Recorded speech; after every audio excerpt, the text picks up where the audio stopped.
ណាមកជុលណាមកជុលទៅមកជុលប៉ាដែរណាជុលដឹងអូយមើលសក់ក្បាលជាងមើលតែសក់អត់បានសិតផងមិនសិតទេសក់ក្បាលជាងស្ទះម្ដងអូយបើនិយាយសក់ក្បាលជាងវិញមិនទេបងប្អូនអើយជាងស្រឡាញ់សក់វែងតែដល់ពេល stress ម្ដងចង់តកៅតងោតដល់ឡើយរកមកចូលដឹងណាអត់តែនេះមិនចូលដឹងទេចូលគូធំមើលប៉ាដល់នេះណាដឹងហើយដែរណាកាត់ទៅរូបឲ្យភ្ញៀវមួយទៀតឯងទៅបានចេញវីដេអូកាត់តវីដេអូហ្នឹងបងប្អូនឥឡូវមិនសូវបានចែកម្លែកទេបងប្អូនអញ្ចឹងមើលខ្ញុំធ្វើវីដេអូហត់តិចហ្នឹងទៅបងប្អូនថតសកម្មភាពប្រចាំថ្ងៃរបស់ខ្ញុំមើលវីដេអូថត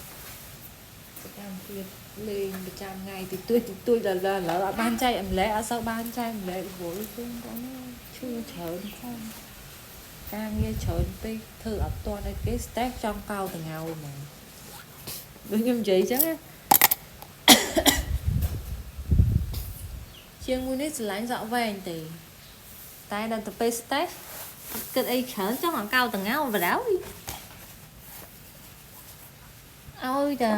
រៀងឈឺច្រើនធ្វើអីអត់ចេញធ្វើកៅអៅភៀវអត់កោតមិនអត់កោតទេធ្វើកៅអៅភៀវទាច្រើនពេកសុំប្តីកៅហ្មងប្តីខ្ញុំថាប្រពន្ធខ្ញុំមិនចេះមានបងប្អូនណាដូចខ្ញុំចឹងអត់ stress ខ្លាំងសុំប្តីកៅតងោលនេះមកចូលដិននេះចាអត់ឃើញបងប្អូន